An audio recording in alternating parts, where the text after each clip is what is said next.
Kaugnay pa rin po ng nadisgrasyang tourist bus sa Tanay Rizal kung saan nasa 10 na po ang patay. May ulat on the spot si Emil Sumangil. Emil? Connie, nasa harapan ko mismo itong tourist bus na nirentahan at sinakyan ng mga estudyanteng patungo sana sa isang resort dito sa Tanay Rizal.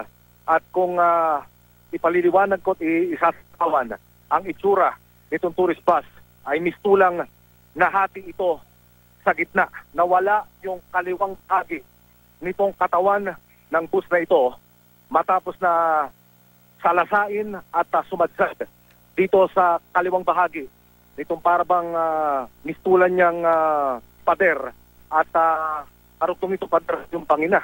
Subalit kumalso yung bus dito sa kahabaan ng highway na ito sa Sitio Balsapan, isakop ng Barangay Sampaloc, kaya hindi na siya nagawang mahulog pa dito sa bangin sa tabi. Yung bubong, Connie, nagmistulang natuklap ibabaw nito. Wala ka na makikitang bubungan. Ang tanging nakatayo na lamang ay yung iilang upuan ng pasahero na nasa loob ng bus. Yung mga kagamitan ng mga estudyante ay hindi pa ganap na naililigpit. At nakikita ko pa rito yung ilan sa mga papel. Meron akong bag na nakikita at yung stuffed toy na pinaniniwalaang pag-aari ng ilan sa mga sakay ng biktima, yung mga estudyanteng nakasakay dito sa tourist bus na ito. Ilan sa mga residenteng unang sumaklolo at yung mga kagawad ng barangay ang ating nakausap. At pag-responde raw nila dito sa lugar pasado alas 8 ng umaga kanina, pagkatapos na mangyari yung aksidente, ay mayroong mga pasahero ng bus na dito na sa mga bintanang pasag na itawan at sa labasan para mula doon sa pagkakaipit para makahingi nga ng saklolo pagkatapos ng magganap yung aksidente. Sa mga oras na ito, Connie, yung power company, yung kinatawan ng power company kasama yung kanilang mga heavy equipment ay narito sa tabi ng bus at pilit nilang itinitingala at iniaangat yung mga sanga ng puno na nakakubabaw dito sa nagdisgrasyang bus na ito, pati na yung mga linya ng kuryente ay kanilang inaayos dahil kinalasa rin nitong bus yung linya ng kuryente kaya nagpagsakan ito sa kalsada ngayon. Sa mga oras na ito, ang latest update, 13 ang patay, wala nang mga estudyanteng biktima dito sa accident site, Connie, at naisugod ng lahat sa magkakahiwalay na ospital. Ito'y sa mga area ng Morong, Tanay, Paras at mayroon pang umabot sa area ng Marikina. 37 anyos, Connie, itong driver ng bus na sinasabing hawak na ngayon at nasa kustudiya na ng National Police. Connie. Ulitin lang natin, Emil, 13 na ang kumpirmadong patay sa mga oras na ito. Sa pinakauling update na ating natanggap mula dito sa management nitong bus company na ito, 3 yung huling sumama sa tala ng mga nasawi ay dead on arrival sa isang ospital kung saan sila isinugod. Hindi pa rin binabanggit yung kanilang mga pangalan dahil patuloy pang nakikipag-coordinate ang mga kinaukulan sa pamilya ng mga biktima para unang maipaalam sa kanila ang na kanilang mahal sa buhay. Ang Tanay Philippine National Police ay narito na rin at inaantabayanan ang pagdating pa ng ilan sa mga investigador bilang bahagi ng patuloy na pagkulong ng kanilang pagsisiyasat. Connie. Yes, yung eskwelahan muli nabanggit na ba, Emil? Kasi ang ating nakukuha dito ay mula sila sa Best Link Philippines na galing pa sa Quezon City. Nakumpirma na ba sa inyo dyan yan? Sa initial monitoring, Connie, lumilitaw na inupahan lamang ng naturang eskwelahan itong tourist bus na ito. At hindi pa malinaw sa atin kung ano ang arrangement, kung papaano ang magiging proseso. Basta umalis daw sila sa area ng Quezon City sa 7 ng umaga kanina at pupunta sila dito sa Sacramento Resort. Ito ay napuntahan na rin natin sa Connie. Mula dito mismo sa accident site. Ang itsura ng accident site, Connie, ay pakurbadang pababa na highway. Mula dito sa aking area, kung patungo ka ng Sacramento Resort, magtatagal ang iyong biyahe pa ng kulang 10 minuto bago ka makarating. So, 10 minuto na lamang bago narating nitong bus na ito ang kanilang pupuntahan, yung kanilang point of destination, yun ng Sacramento Resort. At sila nga ay nadisgrasya at sin. Okay. So, Best Link Philippines itong eskwelahan, Emil. Emil? Okay. Ayan po naman ang naging report or update sa atin ni Emil Sumangil. Sa ngayon po ay nasa 13 na ang sinasabing namatay ng dahil po dyan sa aksidente sa May Tanay, Rizal. At para po doon sa mga magulang ay maaari daw makipag-ugnayan sa pulis na nang humahawak po dito ang Rizal Provincial. At gayon din ay dinala na rin ito sa Rizal Provincial Hospital. May mga nadinala na rin po sa Baras at maging sa Marikina Hospital. Kapapasok lang pong balita, hindi bababa sa 10 ang patay ng maaksidente ang sinasakyan nilang tourist bus sa Tanay, Rizal. Para po sa detalye, makakausap natin si Police Senior Inspector Bamba Usana. Public Information Officer po ng Rizal Police. Magandang tanghali po sa inyo, ma'am.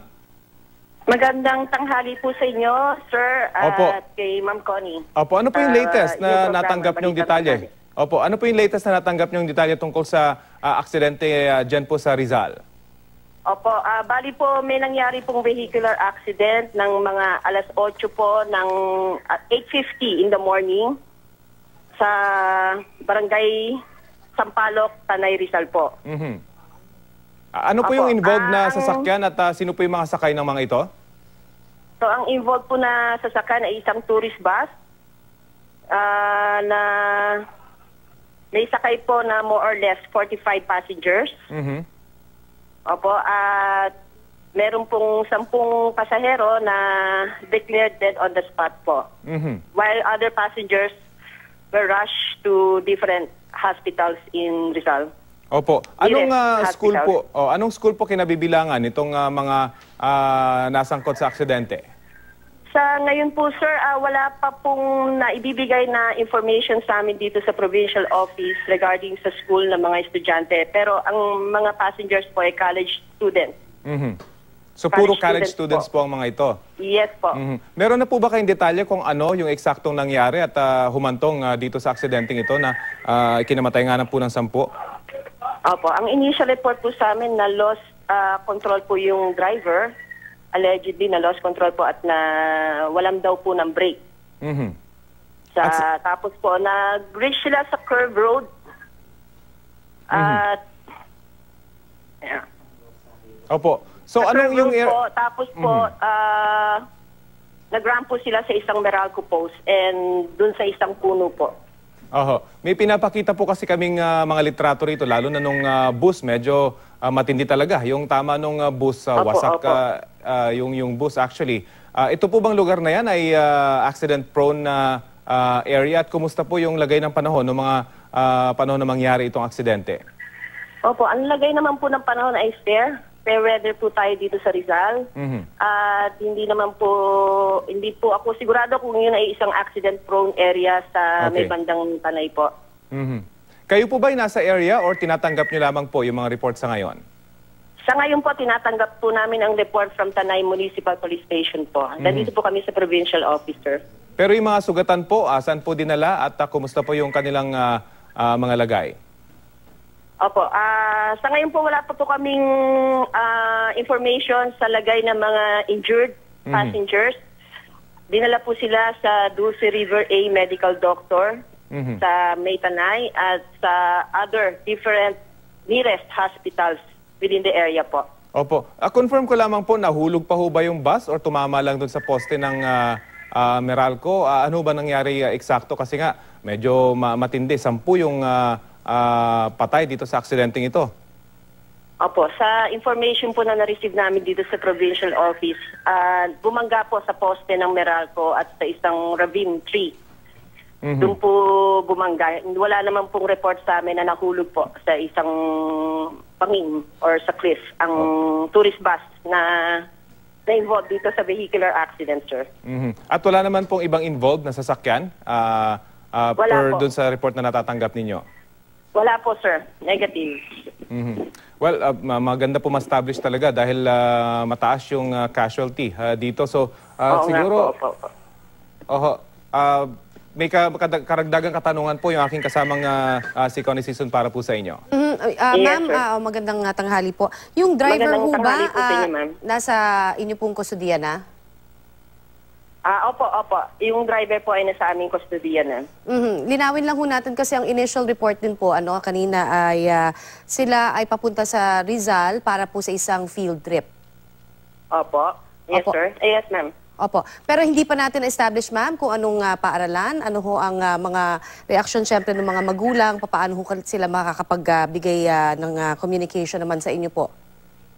As of the moment, ma'am, wala pa pong binibigay na information sa amin dito sa provincial office regarding dun sa school. Yung pangalan po ng school na mga estudyanteng na aksidente po. Kung dun po sa mga magulang, maaari pong makipag-usap po sa amin o kumontak po sa amin dito sa Police Provincial Office ng Rizal o direkto po sa Tanay Municipal Police Station po. Meron ho kayong Sa Chief of Police po. number po? Meron ho tayong number dyan sa inyo, ma'am? Opo, ma'am. Sandali lang po, ma'am. Ha? Opo. So ito pong nangyaring ito alas 8 ng umaga kanina, dyan po naman sa may area ng Tanay Rizal kung saan lulan ang mahigit sa 4 na pong mga estudyante po. Hindi pa matukoy sa ngayon kung ano pong eskwelahan. Base po yan kay Senior Inspector Yusana, pero kumpirmado ho na hindi bababa sa 10 ang dead on the spot. At inaalam pa rin po natin na iba pang detalye. Alamin po natin kung papaano pa rin makikipag-ugnayan ang ilang mga concern ng mga magulang syempre dito po sa insidenteng ito. At yan po naman ay upon the advice of Senior Inspector Maria Lourdes Yusana ng Tanay Rizal.